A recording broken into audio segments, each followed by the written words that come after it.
What happens when love on screen becomes too real for its time? Back in the golden years of Hollywood, certain stories dared to show emotions that society wasn't ready to face. Directors whispered what they couldn't shout, and actors hinted at truths hidden between the lines. But some films went too far for the censors, facing bans, edits, or quiet disappearance. From forbidden friendships to coded glances, let's uncover 15 films that Hollywood once tried to erase. Number 15. Salomé, 1923. This wasn't just a silent film.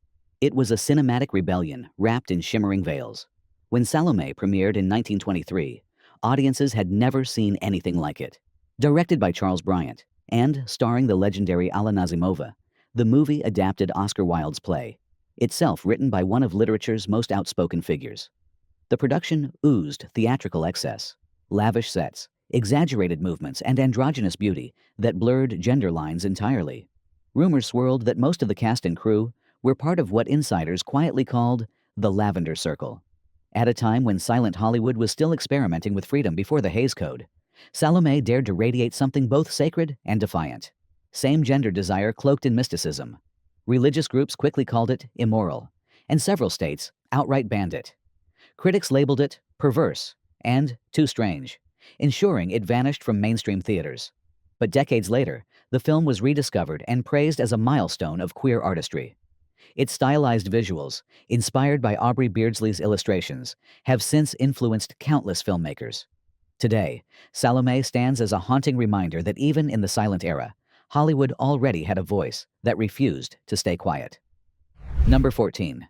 Mädchen in Uniform, 1931. Before Hollywood dared, Germany did. Mädchen in Uniform came out in 1931, bold, emotional, and entirely ahead of its time. Set in a strict girls' boarding school, it follows a lonely student who develops an innocent yet heartfelt affection for her teacher. What could have been a gentle coming-of-age story became a lightning bolt in world cinema. Audiences were stunned by its tenderness and honesty. No villainy, no mockery, just empathy. But when the Nazis rose to power, this film became one of the first to be banned. The regime labeled it degenerate, not because it was obscene, but because it dared to portray affection between women as human and sincere. Even beyond Germany, many conservative countries refused to show it. Still, underground screenings continued throughout Europe, passed hand to hand by people who saw truth in its message. When it resurfaced decades later, critics recognized it as a cornerstone of queer cinema, proof that compassion could survive censorship. Today, Mädchen in Uniform is more than an old film. It's a relic of courage, showing that even in the darkest decades, love found a way to project itself onto the screen. Number 13. Rope, 1948. When Alfred Hitchcock made Rope, he turned a stage play into a ticking time bomb of tension and controversy. The film tells the story of two brilliant young men who believe they've committed the perfect crime, hosting a dinner party with their secret literally hidden in plain sight. But beneath the suspense lies something that made censors squirm: the clear intimacy between the two leads. The story was loosely inspired by the real-life case of Leopold and Loeb, but Hitchcock's version took a subtler route. He never said the word, but audiences in 1948 felt it instantly. The bond, the possessiveness, the jealousy. It was there in every glance, every line. The British Board of Film Censors demanded edits, and several U.S. cities banned its release outright, claiming it carried perverse implications. Hitchcock didn't fight the bans. He outsmarted them. He used his famous single-take style to make viewers feel complicit, as though they were trapped inside the character's psychology. Over time, critics hailed Rope as one of the director's boldest experiments, a film that redefined subtext and suspense. It proved that sometimes suggestion can be louder than any confession, and silence can reveal more than dialogue ever could. Number 12. Morocco, 1930. Imagine Marlene Dietrich in a tuxedo, stepping onto a smoky stage, tossing a flower to another woman in the audience, and sealing it with a grin that broke every rule. That's Morocco. Released in 1930, this Joseph von Sternberg film turned glamour into quiet rebellion. Dietrich's performance was magnetic, mysterious, and unmistakably bold. Her kiss, brief, playful, but daring, sparked outrage across conservative America. Some states banned the film for indecent implications, while others trimmed entire sequences. Yet overseas, it became a phenomenon, celebrated for its elegance and bravery. Beyond the controversy, Morocco was a story about love and sacrifice between two outsiders, a cabaret singer and a legionnaire. The chemistry between Dietrich and Gary Cooper was electric, but her command of gender expression is what made cinematic history. She wasn't pretending to shock. She was simply free, and that freedom terrified censors more than anything. Years later, Morocco was recognized as one of the earliest examples of gender nonconformity on film, paving the way for generations of performers who refused to fit into boxes. For audiences today, it's not just a movie. It's an act of defiance, frozen in black and white. Proof that authenticity has always found its spotlight. Number 11. Ben-Hur, 1959. You might think Ben-Hur is the ultimate sword and sandals epic. Chariots, betrayal, and vengeance. But behind all that dust and drama, something unexpected was stirring. When Gore Vidal co-wrote parts of the screenplay, he quietly slipped in a layer of subtext between Judah Ben-Hur and his old friend turned rival, Masala. The tension wasn't just political, it was personal. Vidal later admitted he and actor Stephen Boyd played the scenes with a romantic undercurrent, though Charlton Heston was reportedly unaware. Their reunion scene, warm smiles, hiding deeper feelings, felt charged in a way few audiences in 1959 could name aloud. When studio executives caught on, panic set in.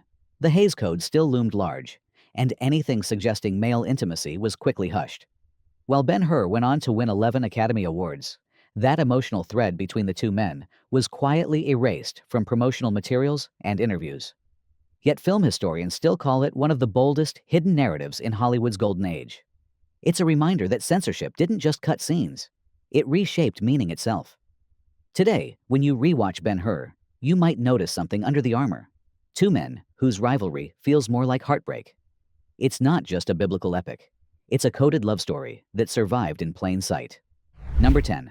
The Fox, 1967. At first glance, The Fox seems like a quiet story, set in the Canadian wilderness. Two women living in isolation, running a farm, surrounded by snow and silence. But beneath that calm surface, brews one of the boldest emotional battles of the late 1960s.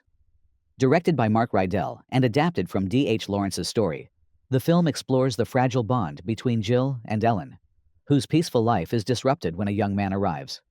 That arrival changes everything. His presence awakens jealousy, longing, and power struggles that were too complex for censors to label, yet too intimate to ignore. While the Hays Code had officially fallen by this point, many theaters and regional boards still refused to show The Fox, branding it immoral. Some even banned it entirely, unwilling to face the tenderness it portrayed between two women. The cinematography captured their emotions like whispers against a frozen backdrop, subtle, restrained, yet deeply human. Critics later praised The Fox for its bravery, calling it one of the first films to handle same-gender affection with realism instead of shock value. In a decade full of rebellion, this quiet film became an unexpected revolution. It proved that love stories didn't need cities or crowds sometimes. They just needed honesty and silence. Number 9. Reflections in a Golden Eye, 1967. No one expected a film with Elizabeth Taylor and Marlon Brando to be banned. Yet Reflections in a Golden Eye was far too unconventional for its own time. Directed by John Huston, this haunting Southern drama explored repression, desire, and loneliness inside a military base. Brando played a tormented officer who becomes fixated on a younger soldier, a theme that immediately alarmed censors. Even though the story never crossed any explicit boundaries, the emotional intensity between the two men was impossible to miss. Some countries banned the movie outright, while others demanded edits to neutralize its implications. Critics didn't know what to make of it. Some called it too strange, too dreamlike, too personal. Yet that was exactly the point. John Huston filmed it through a golden-tinted lens, creating an almost feverish atmosphere, as if viewers were seeing everything through the character's conflicted mind. Taylor's performance added layers of tension, balancing passion with disillusionment. The film may have puzzled audiences in 1967, but today it's praised as a daring exploration of hidden identity and emotional captivity. Reflections in a Golden Eye wasn't made to comfort. It was made to confront. And for that reason, it stood as one of old Hollywood's most quietly subversive creations, a movie that shimmered with beauty, even as it burned under censorship's glare. Number 8. The Killing of Sister George, 1968. When The Killing of Sister George hit theaters, audiences didn't know what to expect, and that was exactly the problem. Directed by Robert Aldrich, the film followed an aging actress who loses both her career and her lover in a swirl of manipulation and jealousy. It was based on a controversial British play that already had a reputation for crossing boundaries. What made the movie explosive wasn't what it showed, but what it dared to say, that love between women existed in complex, real, and sometimes painful forms. The British Board of Film Censors slapped it with the harshest possible rating. In some countries, it was banned entirely. Even in the United States, it was pulled from several theaters after protests from conservative groups. Yet beneath the outrage was a bold work of performance art. Beryl Reid delivered a heartbreaking portrayal of vulnerability disguised as arrogance. The camera never mocked her. It simply observed raw, unfiltered, and human. Decades later, critics would call The Killing of Sister George one of the first major films to portray lesbian characters as layered individuals rather than coded stereotypes. It was ahead of its time, and like many ahead-of-its-time stories, it paid the price for its honesty. But it also proved that truth, once spoken on film, never truly disappears. Number 7. The Sergeant, 1968. The Sergeant was a quiet storm. Released at the end of the 1960s, it told the story of an army sergeant stationed in France who develops a deep emotional attachment to one of his subordinates. Played by Rod Steiger, the character is torn between duty, pride, and a feeling he can't name. The film doesn't sensationalize or mock. Instead, it shows his struggle with heartbreaking restraint. Yet, for many censors, that honesty was too uncomfortable. The movie was banned in Singapore, South Africa, and several European nations. Even in America, its theatrical run was limited due to complaints about inappropriate themes. But audiences who did see it were moved. Steiger's performance was described as haunting, the kind that stays with you long after the credits fade. His eyes carried the story's weight. A man bound by uniform, trapped by emotion. Critics later recognized The Sergeant as a pivotal moment in film history, one that signaled the end of Hollywood's silence around same-gender love. It wasn't glamorous or loud. It was tragic, real, and painfully human, the kind of storytelling that makes you question what truly deserves to be censored. In the end, The Sergeant was less about rebellion and more about recognition, the quiet dignity of acknowledging what once had to remain hidden. Number 6. Advise and Consent, 1962.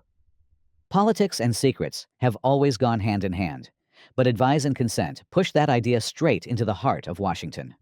Released in 1962, this Otto Preminger film followed a U.S. Senate confirmation hearing for a new Secretary of State and the blackmail scheme that unfolds behind closed doors. Hidden within the political intrigue is a subplot that made history. One senator's hidden past relationship with another man. Though handled with subtlety, it was enough to cause outrage. Several states banned the film, labeling it indecent. Internationally, certain countries refused to screen it altogether. Preminger, never one to shy from controversy, refused to censor or deny the story's emotional truth. The result was a gripping, intelligent drama that didn't rely on shock, but on empathy. The film treated its characters as flawed humans, not caricatures. It also became the first major Hollywood production to suggest even faintly that political power and personal identity could clash in devastating ways. Advise and Consent proved that even within the most rigid systems, humanity leaks through the cracks. It's not just a political thriller, it's a time capsule of courage, reminding us that progress in storytelling often begins where discomfort lives. Number 5. Suddenly Last Summer, 1959.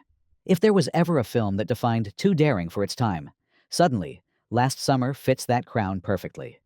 Directed by Joseph L. Mankiewicz and written by Tennessee Williams, it stars two of Hollywood's fiercest icons, Elizabeth Taylor and Katharine Hepburn, in a psychological drama that sent censors into overdrive.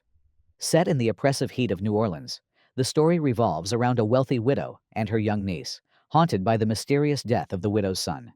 The deeper the film goes, the more it hints at truths that the Hays Code didn't allow anyone to speak out loud. The son's hidden life, cloaked in implication, becomes the film's forbidden center, driving every act of control, secrecy, and fear. Banned in Spain, and heavily edited in several countries, Suddenly Last Summer was accused of moral indecency. but audiences couldn't look away. The film's dialogue was sharp and poetic, the tension thick enough to cut. Hepburn's chilling composure and Taylor's emotional collapse turned the screen into a stage of repression and revelation. Over time, critics saw it for what it truly was: not scandalous, but symbolic. It exposed how society punishes what it refuses to understand. Suddenly, Last Summer wasn't banned because it was shocking. It was banned because it held up a mirror too close to the world that watched it. Number 4. Tea and Sympathy, 1956. Years from now, when you talk about this, and you will be kind. That closing line from Tea and Sympathy lingers long after the credits roll. Released in 1956, the film dared to explore kindness toward difference at a time when the Hays Code made such compassion nearly impossible. It tells the story of a sensitive young student at a prep school who's mocked and misunderstood for being different. When he finds empathy in the school matron, played by Deborah Kerr, it sets off a wave of judgment from everyone around them. The movie never says the forbidden word, but its message is crystal clear. This was about acceptance in a world that demanded conformity. The Catholic Legion of Decency quickly condemned the film, calling it morally questionable. Scenes were cut, dialogue softened, and yet the emotion remained intact.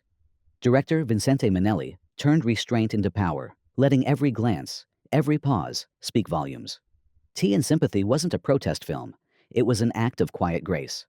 It told viewers that understanding could exist even in an era obsessed with shame.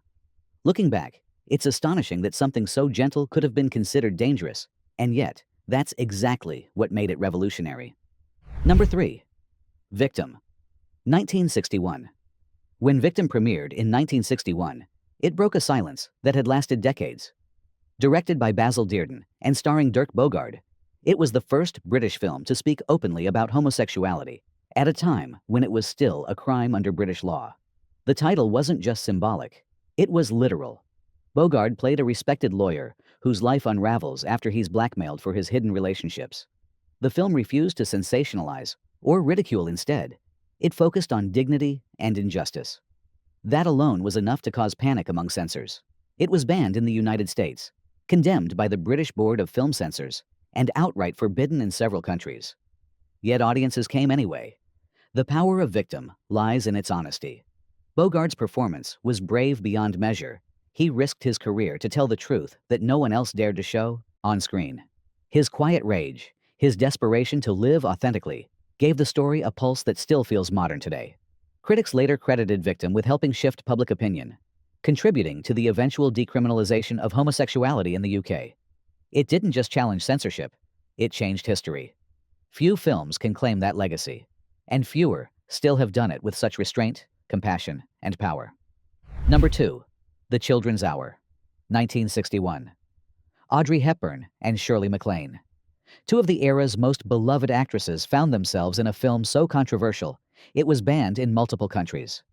The Children's Hour, directed by William Wyler, tells the story of two women running a girls' school in New England, whose lives are destroyed by a rumor that they're more than friends.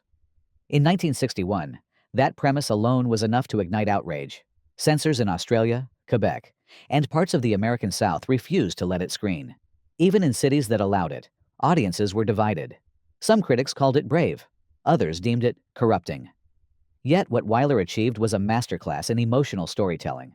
The film never mocks or exaggerates. Instead, it shows the quiet devastation that gossip can cause, and how prejudice poisons everything it touches. Hepburn plays innocence with heartbreaking sincerity, while MacLaine delivers one of the most vulnerable performances of her career. Wyler had already tried adapting the same play decades earlier under the Hays Code, but he'd been forced to erase its core message. This time, he refused to hide. The Children's Hour stands today as one of the first mainstream Hollywood dramas to treat same-gender rumors not as punchlines, but as tragedies born from fear. Number 1. Rebel Without a Cause, 1955. If James Dean's face defined an era, Rebel Without a Cause defined its rebellion. On the surface, it's a story of teenage angst, lost youth, and defiance. But underneath, it's something more daring, a film that quietly suggested a kind of love that didn't fit the rules. In early drafts, Dean's character, Jim Stark, shared a tender emotional connection with Plato, played by Salomé. Their friendship was layered with unspoken affection, glances that said what dialogue couldn't. The original script even included a scene that made that bond clear, but the Hays Code stepped in, forcing it to be cut. Still, the chemistry stayed. Viewers felt it. Critics noticed it. And over the years, it became one of the most discussed subtexts in cinema history. Mineo himself later acknowledged the role as a coded portrayal of a boy struggling with his identity, something rarely seen in 1955. Rebel Without a Cause wasn't banned everywhere, but in several conservative regions, it was quietly pulled for being emotionally inappropriate. Ironically, that censorship only amplified its legend. What began as a youth drama became a symbol of longing, misunderstanding, and rebellion on every level. Today, it's not just a classic, it's a time capsule of courage, showing how even in silence, truth found a way to speak. And there you have it. 15 films that refused to play by the rules. Some whispered, some shouted, but all of them dared to show what others wanted hidden. These movies weren't just banned for being too much. They were banned for being too honest. Which one surprised you most? Drop your thoughts below, hit that subscribe button, and remember, stories never truly disappear. They just wait for the world to be ready to hear them.